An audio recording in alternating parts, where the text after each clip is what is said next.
We are just 1 week away from the NFL draft. I want to give you guys my big board for the New York Jets, who I would take in a trade up, who I would take if we sit and pick at number 10, and who I would take in a trade down. J-E-T-S, Jets, Jets, Jets!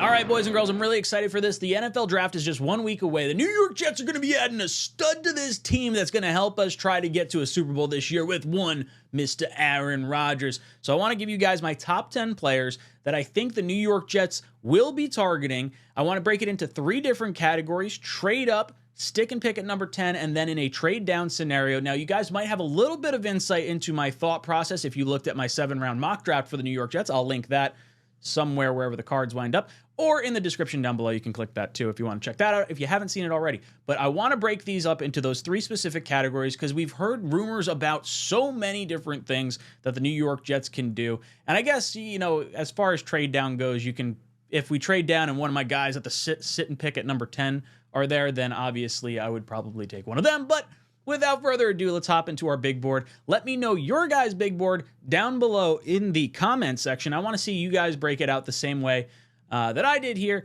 in the same 3 categories. So without further ado, the first players that I would consider trading up for would be Marvin Harrison Jr. and Malik Nabers. Now, I am very much in the camp of team weapon for the New York Jets. I think we have set our offensive line with starters, and I think the Jets like the depth that they've built behind our current lineup of starters. And I know that's concerning for a lot of Jet fans because of all the injuries that we've had over the course of the last few years. But for me, I think they're going all in on this season and they're gambling on this offensive line to stay healthy. I like Tyron Smith to stay healthy with Carter Warren filling in a few spot starts. Tyron Smith has not missed a playoff game in 7 years. No, more than that. Since 2015, he has played in all 7 of the Cowboys playoff games. Sorry, I had that wrong. Morgan Moses plays in like 95% of his snaps every season except for last year, and then literally played through a torn pec. So I'm not concerned about the offensive line as much as maybe some other people are. But Marvin Harrison Jr. and Malik Nabers are the 2 guys that I really, really like, and I would consider trading up for here. Marvin Harrison Jr., just a massive size. He is the prototypical dream of a wide receiver, I think. And when you have the family lineage of just a stud wide receiver as your father, you have basically been groomed since birth on how to train your body, how to eat, how to work out, all this different stuff. I think he is a home run talent with the highest floor of the wide receivers in this draft. Not necessarily like only the highest ceiling or things of that nature. I think Nabers could have just as much of a high ceiling, but I do think the floor is less likely to fall out of Marvin Harrison Jr. And then Malik Nabers on the other side of things, different style of receiver, not going to get the large frame that I necessarily want, but he is incredibly skilled in the yak game. And I think when you look at how he could line up for the New York Jets, if you were to make a move up for him, whether he's in the slot or bounced outside and you have Garrett Wilson in the slot, whichever, I think either one of these guys would provide an absolutely lethal combination with Garrett Wilson. Marvin Harrison Jr. played with Garrett Wilson at Ohio State, so maybe there's a little bit of love right there. Now, I don't think either one of these guys are realistically going to play. I think Marvin Harrison Jr., if he does not go to the Cardinals, because maybe the Cardinals trade out of number 4, I think he's either going to the Cardinals. If not, I think he's probably going to the Chargers. Now, Malik Nabers, on the other hand, I could see the Chargers trading out of number 5 if Marvin Harrison Jr. is not there, and I think Malik Nabers probably winds up going number 6 to the Giants. But I would trade up for either one of these 2 players. If we stick and pick at number 10, these are the 3 guys I am really, really identifying. Now, you might say, hey, Ryan, Joe Alt isn't going to make it to number 10. You should want to trade up for him, just like Malik Nabers and Marvin Harrison Jr. And to that, I would say, I get it. I understand people that want to go up for the offensive lineman, but like I said, I really lean on the offensive weapon side of things when it comes to this particular draft, and I don't really want to give up additional assets to get up as high as we're going to need to get up to secure Joe Alt. I think if he gets past the Titans at number 7, he's going to fall to the Jets at number 10, and I would take him there. If he is set to go to the Titans at number 7, I don't want to trade up to 5 or 6 or whatever it's going to be to get an offensive lineman that in an ideal situation, you probably either don't see the field or you wind up making Morgan Moses a backup player. And I don't necessarily want to give up picks to do that. But him at number 10, I would be tickled pink. 6'8", 5-second, 40-yard dash. This guy's an absolute freak. So I do like Joe Alt a lot. I would take him. But The two players that I think are the most likely for the New York Jets in this scenario are going to be Rome Odunze and Brock Bowers. Now, everyone's super polarized on Brock Bowers, and a lot of people think Rome Odunze is going number 9 to the Chicago Bears. I've brought this up before. Mock Draft Database has done a ton of scraping across the internet of a bunch of different mock drafts from really popular websites and, analyst stuff and different publications and whatnot. And over the 41 drafts that they've had since March 1st, 56% of the Bears picks at number 9 have been a defensive lineman. So I do think fans are starting to gear themselves up that way. I do think the Bears could also trade down. So I think Rome Odunze is definitely going to be there for the New York Jets. I think that's going to be the pick. But if he's not, Brock Bowers is going to be the selection for the New York Jets at number 10. And I'm going to sleep soundly at night. I know there are a ton of people that are super against Brock Bowers because you can't take a tight end in the top 10. Well, listen to this. Laporta, Andrews, Kelsey, Kittle, any one of those guys, if you did a redraft after knowing what they've become, they would be a top 10 pick. So do not tell me tight end could not be a top 10 selection. It's really just the evaluation process that has been all jacked up for the tight end group in general. Like, it's not any other fault other than the GMs who have scouted the players why tight ends don't work out in the first round. Sorry. That's my thinking. Brock Bowers at number 10 would be an absolute home run, back-to-back Mackey Award winner. I think when you look at how Aaron Rodgers won his last MVP, it was almost entirely because of yak yardage. He realizes he's not quite as mobile as he used to be in his younger days. Getting the ball out fast is going to neutralize some of those offensive line woes. Brock Bowers catches a lot of his passes near or at the line of scrimmage. That tells me if there's a little bit of a porous offensive line, you get the ball out quick. Guess what the Dolphins did all last year? They basically protected Tua because they got the ball out so crazy fast they didn't have time for edge rushers to get to their quarterback. So if you're concerned about the offensive line, that's kind of what I would say my anti-argument would be. And sort of the same thing with Rome Odunze. If you put him on the outside, Mike Williams on the outside on the other end, you have Garrett Wilson in the slot who's going to be getting open insanely fast because of all the free releases he's going to get. So those would be my 3 guys at the sit and pick at number 10, with me being the most excited about the offensive weapon side of things. When I go to the trade down side of my top 10 board, this is how it shakes out. Troy Fautanu, you could probably pencil him in as my next pick right under, Brock Bowers at number 10 in the event the Jets cannot trade down. I do really like him the most out of all the offensive linemen, and that has the most to do with his positional flexibility. He gives you insurance for Tyron Smith. He gives you insurance for AVT, who maybe you do not feel as comfortable with. And then Morgan Moses only getting paid $5.5 million. That could be swing tackle money. Fautanu could absolutely start at right tackle if Morgan Moses does not beat him out in camp. Same thing could be said for left guard.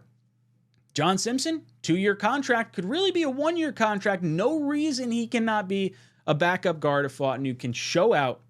The Jets, I fully expect, will put the top 5 offensive linemen in front of Aaron Rodgers, regardless of what their contracts are. And, I do think that, left to right, it's Tyron Smith, John Simpson, Tippmann, AVT, and then Morgan Moses. But Fautanu would be a great pick for a lot of insurance and also give you stuff moving forward into the future, and also give you a little bit of flexibility, because obviously you want to have that 2-year window with Aaron Rodgers. You've got Morgan Moses, you've got Tyron Smith, both on 1-year deals. Maybe you only want to bring back one of them. Fautanu would be the other tackle in that instance. Next guy down on my list, Talese Funga, the offensive tackle out of Oregon State. Now, he is primarily a right tackle, but I've seen people project him as a right guard. I'm cool with either one in this sort of scenario, because I think you can move AVT over to left guard, or, you just kind of make Morgan Moses the swing tackle if he can't beat him out. But again, I feel like I'm more likely to go offensive line in a trade down, because that means we're recouping a 2nd or 3rd round pick. And I do really like a lot of the wide receivers in the 2nd round. So I would argue trade down might be my favorite option of the whole bunch of all this stuff. I just think it's a little less likely that the Jets are going to be able to move down, because the Bears only have 4 picks. And I think if given the this or that of it all, the Bears would at least take the same offer that the Jets would accept, except the team can get 1 pick in front of the New York Jets. So I do think it's going to be a little bit tougher to trade down. After Talese Funga, my eyes flip back to wide receiver, and Brian Thomas Jr., the receiver at LSU. This guy ran a 4.340 at the combine, and no one really talked about it. At 6'3", this guy had an absolutely awesome year. If Jaden Daniels was not coming out in this draft, I do think he probably would have gone back to school to try and put together 2 back-to-back seasons. This was definitely a boom year for him. He did not have the explosive seasons in the past, but this year really showed out for him, and I would take advantage of this if I were the New York Jets in a trade down situation and all these other players were gone. I really do like Brian Thomas Jr. The next two up, I'll admit I'm like lukewarm on, and you could almost swap these guys out probably with Amarius Mims as well. I really do like Amarius Mims. There's just the injury concern, and maybe that's why I took him off my board. J.C. Latham, the right tackle from Alabama, and Olu Fashanu, the left tackle from Penn State. Both guys kind of give me a little bit of concern. The Alabama offensive linemen, for whatever reason, never wind up working out in the NFL, but Latham has like goddamn tree trunks for legs, and I do think he is a really good people mover. I know Blewett's got him as offensive tackle 1 or 2, I think, and then Dom C has him as offensive tackle 2. So I trust their evaluations on this stuff, but that doesn't change the fact that I'm a little scared of him. So J.C. Latham in a trade down situation is something I'd feel a little bit more comfortable with. Olu Fashanu, at one point in time, I would have had him much higher on my draft board. Obviously, signing Tyron Smith has shifted my mindset a little bit here, but also the combine, for whatever reason, I think it's really weird that Olu Fashanu has like incredibly small hands for a tackle compared to any other tackle in this class, and really any other tackle that I've ever seen in the NFL. And I have no idea if large hands or small hands necessarily matter for an offensive lineman the same way that it matters for a quarterback and like a wide receiver, but you'd have to imagine it's a little bit of an outlier. And I'd be happy with any one of these selections. But with Olu mainly playing left tackle, I don't think he's got the positional flexibility. I probably could have put Amarius Mims in that sort of spot, and then you could have said left tackle, right tackle potentially for him. But I really like this particular big board. This is how I would operate if I were the New York Jets. I'm not looking at quarterback. That's all noise in the first round, if anyone's considering that. I do think the Jets met with the quarterbacks to figure out what teams are interested in trading up in front of the Jets or might be interested in maneuvering around, so that way the Jets can talk like, hey, if this guy gets to this spot, we're open for this particular type of trade. And I think that's where the insight comes in with the Jets looking at the quarterback side of things. Defense, I would absolutely go bananas if we take a defensive player. I'm going to be so upset. I was so frustrated when we took Will McDonald last year. I don't want to see a defensive player. So I think it's going to be a weapon. I really do. I think it's going to be Rome Odunze or Brock Bowers ultimately at the number 10 overall pick, assuming the Jets cannot trade down. Guys, I want to hear from you. What would your top 10 big board be? Does it look anything like this? Would you have players in different, spots, locations, up, down? Let me know in the comment section down below. And as always, go Jets. Thank you guys so much for hitting the like and subscribe button on these videos. It goes a long way towards growing the channel. And then occasionally I get sponsors like this. So if you want to help support the sponsor of the channel, or maybe just get yourself some cool gear or some good discounts, you can click the link in the description down below. Today's sponsor, 𝐶𝐿 is going to give you 25% off your order using promo code JetsTalk. Link in the description down below. They've got gummies, THC syrup, THC seltzers. I just discovered these things. They are incredible.